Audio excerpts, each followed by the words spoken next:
Alemania ha sido derrotada y yace en ruinas. Throughout the world, throngs of people hailed the end of the war in Europe.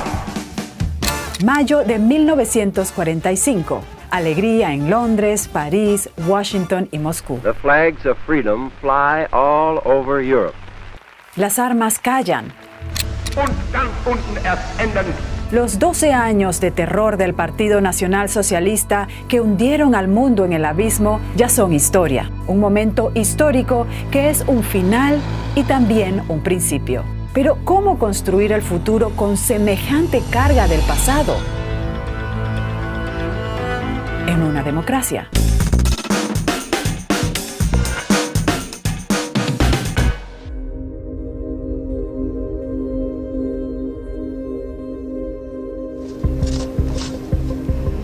Repasamos el periodo de la posguerra alemana y la denominada Hora Cero.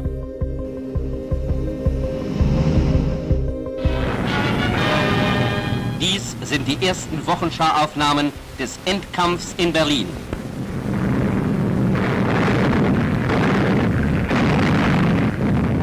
En la primavera de 1945, los soviéticos alcanzan la capital, Berlín.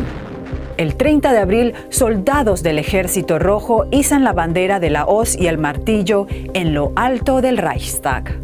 Horas antes, a unos pocos cientos de metros de distancia en su búnker, Hitler se había quitado la vida, eludiendo así la responsabilidad por sus crímenes. In Germany, Heinrich Himmler avoids trial by suicide. El 7 de mayo de 1945, Alfred Jodl, jefe del Estado Mayor, firma la rendición incondicional de las Fuerzas Armadas alemanas. El régimen nazi y sus colaboradores asesinaron a 6 millones de judíos europeos en el Holocausto. Entre las víctimas de las atrocidades nazis también había gitanos, prisioneros de guerra soviéticos y de otras naciones, personas con discapacidades y homosexuales. La destrucción, el hambre, la desesperanza y el caos reinaban entonces en la Alemania derrotada. Casi todas las infraestructuras estaban destruidas e innumerables barrios habían sido devastados. Grandes ciudades como Colonia y Múnich eran apenas reconocibles. Algunos lugares se encontraban superpoblados debido a los 12 millones de desplazados procedentes de los territorios del este, que antes habían pertenecido a Alemania.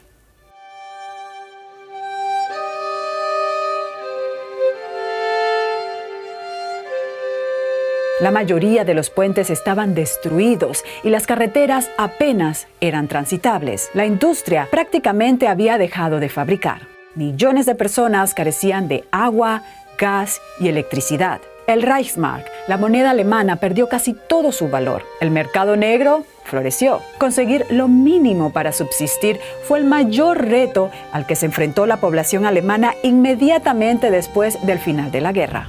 Riesige Schlangen bildeten sich, wenn es einmal irgendwo fragwürdiges Fleisch ohne Marken gab. They have brought the German people to the lowest ebb of wretchedness.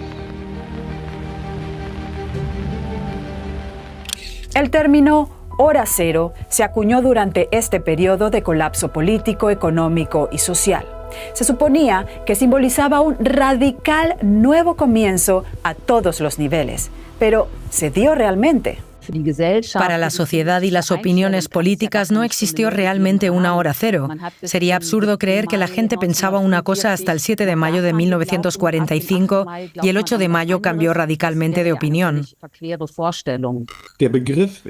El término se acuñó antes del final de la guerra, con la esperanza de que sería posible romper completamente con el régimen nazi. Sobre todo en la sociedad, el término hora cero era una manera de intentar cubrir el pasado con el manto del olvido.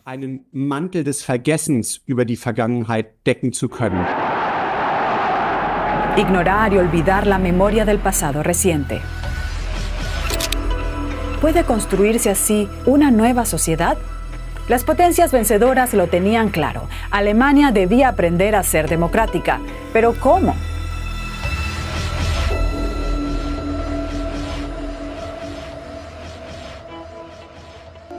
El futuro de Alemania era incierto tras el final de la guerra.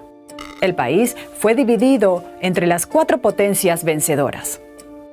En la conferencia de Potsdam, Reino Unido, Estados Unidos y la Unión Soviética acordaron unos principios políticos para el futuro de Alemania, entre ellos la desnazificación, es decir, la sustitución de las élites políticas y la democratización mediante reformas en los sectores de la cultura y la educación, así como en el sector político.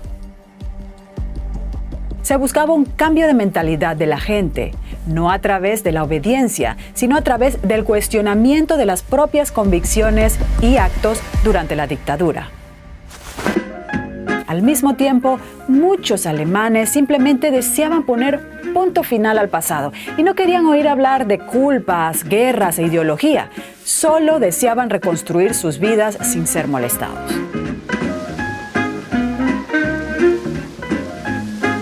Sin embargo, las potencias vencedoras tenían claro que había que reeducar a los alemanes para que adoptaran un pensamiento democrático. La implementación de un programa de reeducación era crucial. Esto incluía también una confrontación directa con el pasado.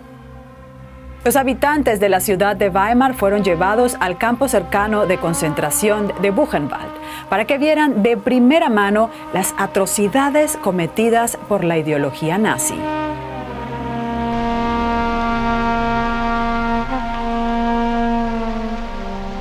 También se les mostró el cortometraje Los Molinos de la Muerte, de 20 minutos de duración, que los confrontaba con los horrores, las atrocidades y el genocidio cometidos por el régimen nacionalsocialista.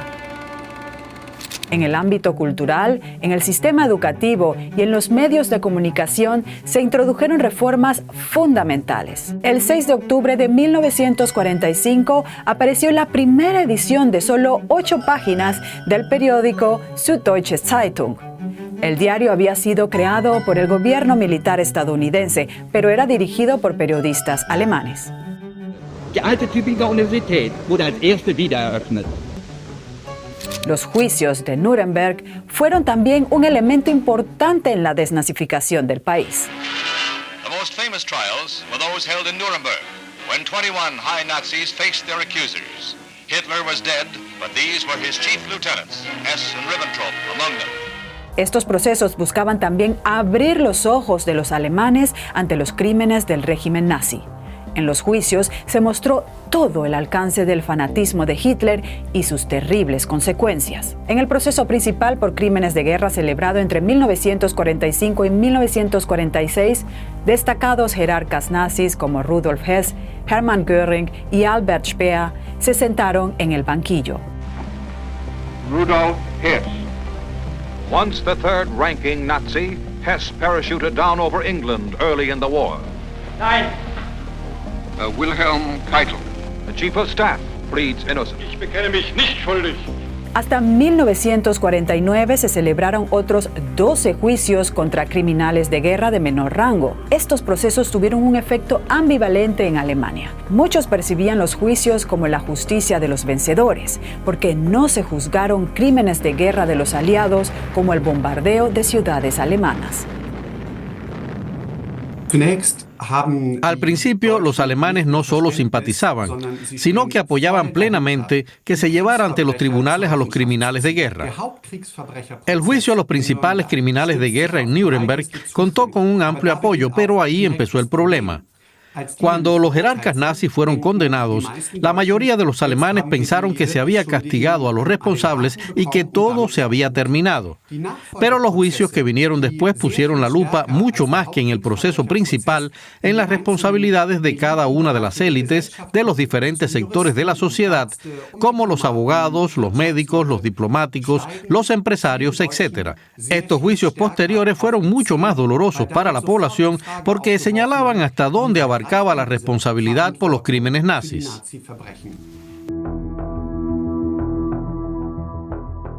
Las 4 potencias vencedoras aplicaron un programa de reeducación, pero lo interpretaron de formas muy diferentes. En la zona de ocupación soviética, por ejemplo, el programa de reeducación denominado Transformación Antifascista Democrática tenía como objetivo educar a la población en el modelo socialista. Und die Helden der Sowjetunion marschierten auch dieses Mal in Gestalt gewaltiger Plakate im Geiste mit. En la zona de ocupación soviética, el principal objetivo era construir una sociedad nueva siguiendo el modelo soviético. Una sociedad socialista, tras la guerra, despertaba grandes esperanzas como una verdadera alternativa al nacionalsocialismo en Alemania.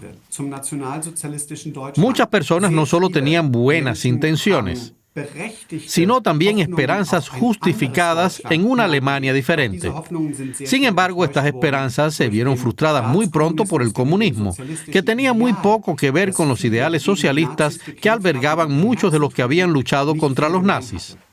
Otro objetivo de los aliados era la desnazificación, es decir, la sustitución de las élites del país. ¿Cómo desnazificar Alemania cuando alrededor de 8,5 millones de alemanes eran miembros del Partido Nacional Socialista Obrero Alemán?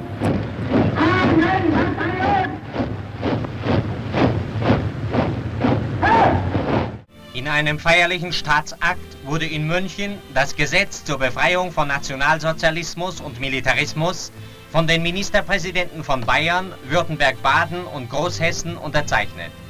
Los aliados acordaron desde el principio que los altos cargos políticos y sociales debían ser ocupados por personas que fueran partidarias convencidas del funcionamiento democrático o al menos lo aceptaran.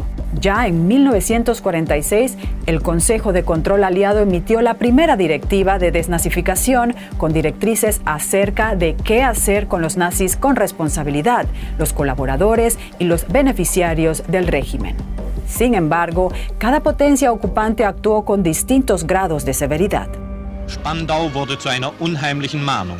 Hinter diesen Mauern verschwanden 7 führende Männer des Dritten Reiches, die im ersten Nürnberger Prozess verurteilt worden waren. Los estadounidenses procedieron de manera muy burocrática en su zona de ocupación. A los adultos se les entregaron cuestionarios con 131 preguntas. Los alemanes fueron clasificados en 5 categorías. 1. Principales culpables. 2. Personas incriminadas. Funcionarios y militares con lazos con el régimen. 3. Personas menos incriminadas. 4. Colaboradores y 5 exonerados.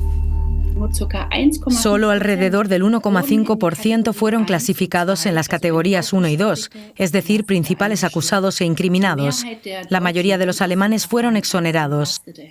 Como resultado del impopular proceso de desnazificación que al final exoneró a la mayoría de los alemanes, muchos antiguos funcionarios nazis lograron en sus nuevos cargos evitar ser investigados. Durante mucho tiempo, la desnazificación impidió que personas que habían apoyado la dictadura fueran castigadas. Mientras que antiguos miembros del partido nazi pudieron reanudar sus carreras en las instituciones y los ministerios alemanes de la posguerra, los soviéticos llevaron a cabo una desnazificación muy diferente en su zona. Querían empezar de cero y en la zona ocupada por los soviéticos este objetivo se persiguió de manera mucho más consecuente y rigurosa que en la Alemania occidental. Eso se comprueba en el número de personas destituidas de sus cargos, en la severidad de las penas impuestas y en cómo ciertas áreas de la sociedad fueron purgadas de raíz de cualquier representante de las antiguas élites. Por ejemplo, en la RDA se llevó a cabo una completa sustitución de las élites en la judicatura y la administración. Se destituyó al 80% de los jueces por haber sido miembros del partido nazi. A menudo fueron sustituidos por los llamados jueces del pueblo, alemanes leales a los soviéticos con poco conocimientos jurídicos, que muchas veces dictaron sentencias injustas en nombre de la justicia socialista.